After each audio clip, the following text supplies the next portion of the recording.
Rotational mechanics इतना मुश्किल नहीं है जितना लगता है। इसमें कुछ कॉन्सेप्ट्स हैं, अगर वो समझ आ जाएं तो मज़ा आता है, और समझ ना आए तो डर लगता है। एंगुलर मोमेंटम, टॉर्क और इन दोनों के बीच के संबंध को जानने का प्रयास करते हैं। सबसे पहला कॉन्सेप्ट है रेफरेंस पॉइंट। एंगुलर मोमेंटम और टॉर्क एक रेफरेंस पॉइंट के अबाउट डिफाइन किए जाते हैं। Linear momentum is independent of choice of origin. Angular momentum depends on origin through position vector r. More generally, it is defined about a generic point q. In this case, r define position of particle relative to this reference point q. Next important concept is to find direction of cross product of two vectors. The right hand, which is more auspicious, shall be used for that. Shri Ram Parshuram को समझाने के लिए आगे बढ़ते हैं। अपने right hand की 4 उंगलियों को आपस में मिला लीजिए और थंब को खुला छोड़ दीजिए। फिर उंगलियों को राम की ओर पॉइंट कर कर परशुराम की ओर मोड़िए। थंब आपकी ओर पॉइंट कर रहा होगा।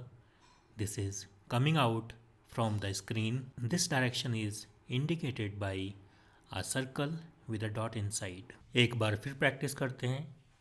उंगलियों को राम की ओर पॉइंट करें और फिर परशुराम की ओर मोड़ें। थंब की डायरेक्शन आपकी ओर होगी, स्क्रीन के बाहर। राम परशुराम तक 2 दिशाओं से पहुंच सकते थे, एंटी क्लॉकवाइज या फिर क्लॉकवाइज। एक दिशा से पहुंचने में एंगुलर डिस्प्लेसमेंट 180 डिग्री से कम होगा और दूसरी दिशा से पहुंचने में 180 डिग्री से ज़्यादा। उस दिशा में घूमना है जिसमें एंगुलर डिस्प्लेसमेंट 180 डिग्री से कम हो। इस बार क्लॉकवाइज घूमना पड़ेगा क्योंकि क्लॉकवाइज डायरेक्शन में एंगुलर डिस्प्लेसमेंट 180 डिग्री से कम है। फिंगर्स को राम की ओर पॉइंट करें और फिर परशुराम की ओर कर्ल करें। थंब की डायरेक्शन आपसे दूर होगी, स्क्रीन के अंदर। इस दिशा को सर्कल के अंदर एक क्रॉस बनाकर इंडिकेट किया जाता है। अगर 2 वेक्टर एक दूसरे के पैरेलल हों या फिर एंटी पैरेलल तो घबराने की ज़रूरत नहीं है। इस केस में क्रॉस प्रोडक्ट 0 होता है, 0।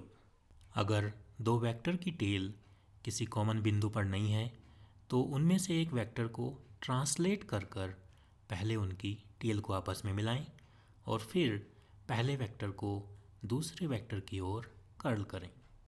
याद रखें, राइट हैंड की 4 उंगलियों को आपस में मिलाकर फर्स्ट वेक्टर की ओर पॉइंट करें और फिर सेकंड वेक्टर की ओर कर्ल करें। थंब की डायरेक्शन क्रॉस प्रोडक्ट की डायरेक्शन को इंडिकेट करेगी।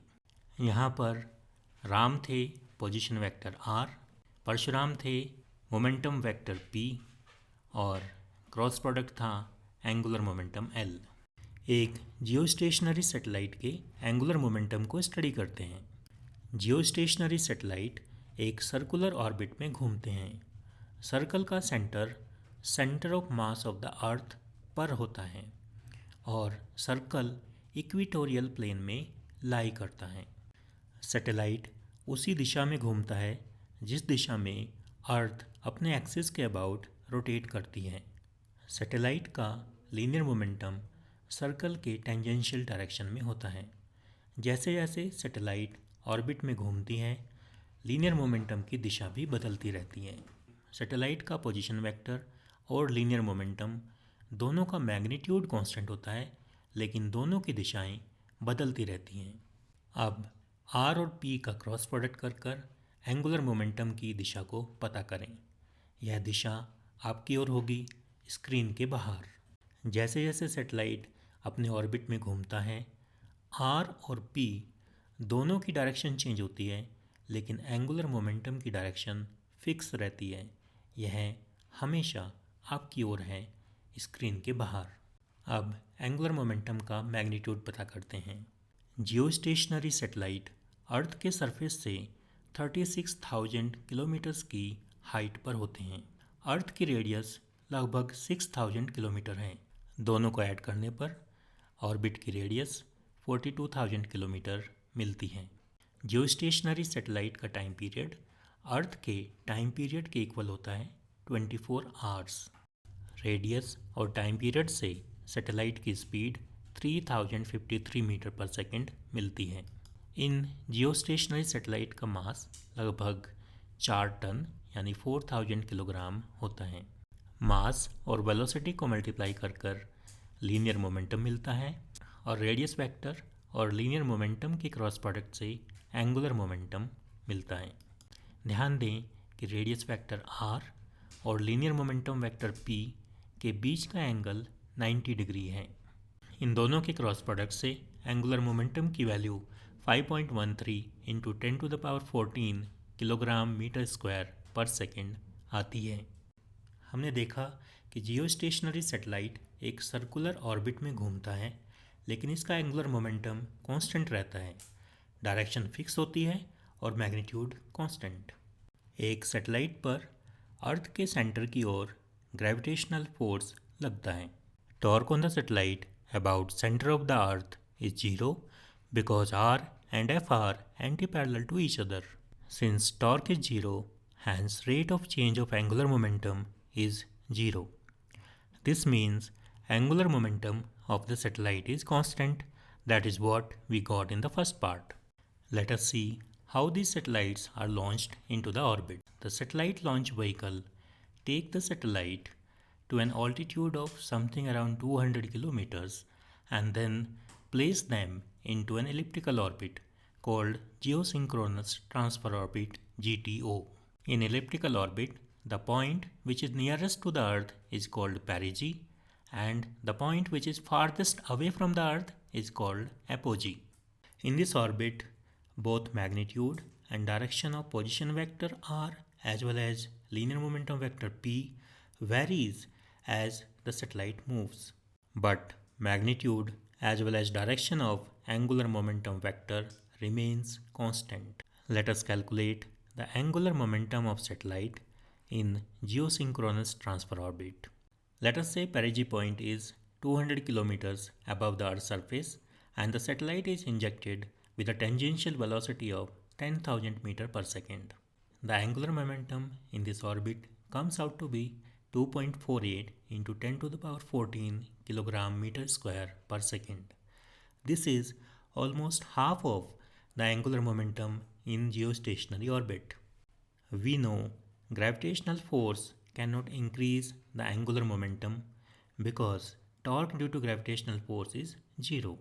The angular momentum of satellite is increased by small rockets which are called liquid apogee motors LAM. These rockets are fired at apogee. These rockets apply a non-zero force at the apogee point and this force has a non-zero torque. This torque increases the angular momentum of satellite. The satellite is transferred from one elliptical orbit to another elliptical orbit at the apogee point.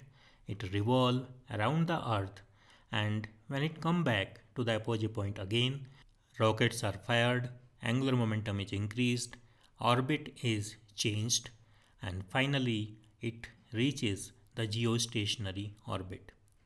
The process of transferring from geosynchronous transfer orbit to the geostationary orbit takes more than a week. Once satellite reach the geostationary orbit, it remains there for 5 to 7 years. Let us take one more problem related to gravitational force and angular momentum. An asteroid of mass m with initial velocity u is coming towards the earth from far, far away. Its impact parameter is h. Calculate the minimum value of h so that asteroid just touches the earth's surface. As it comes towards the earth, its speed and linear momentum increases, but the angular momentum remains constant. You need to apply the conservation of angular momentum and the conservation of energy to get the minimum value of impact parameter. Under gravitational force, the angular momentum of object about the center of force remains constant. That leads to Kepler's first and second law. Now, let us see the angular momentum, torque, and the relationship between these two when an object is dropped under gravity. This ball is dropped under gravity. It falls vertically down in a straight line. As it falls down, the angular momentum of ball about point Q is 0. but it has a non-zero angular momentum about point O. The direction of angular momentum is constant, it is into the paper, but its magnitude increases with time. The torque on the ball about the point O is non-zero, and in fact this torque leads to increase in angular momentum. You can check it yourself that torque is equal to rate of change of angular momentum.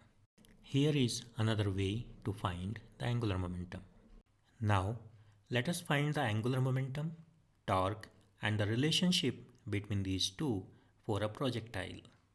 The angular momentum of projectile about the origin O when it reaches the highest point P is not difficult to find out.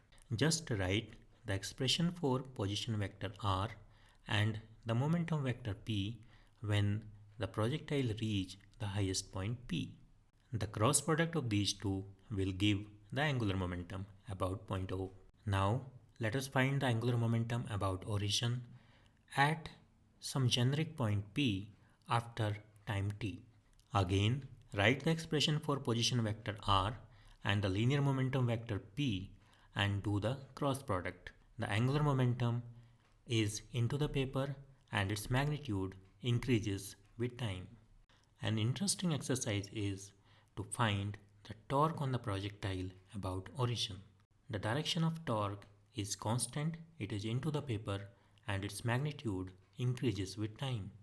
Now use the relationship between torque and angular momentum to integrate and get the expression for angular momentum. A discussion on angular momentum and torque cannot be complete without conical pendulum. The string of a conical pendulum moves on the surface of a cone and the bob travels in a horizontal circle. The string has a length L and the circle is of radius r. When looking from the top, it looks like this. The angular momentum of conical pendulum about the point C, that is center of the circle, is easy to find out. Its magnitude is mvr and direction is vertically up. The angular momentum of conical pendulum about the point C is constant. You can show that torque on conical pendulum about point C is 0. That is why angular momentum is constant. Most interesting part of a conical pendulum is to find the angular momentum, torque and the relationship between these two about the point O. Try it, you will enjoy it. I strongly recommend you to make a demo of conical pendulum to appreciate this part.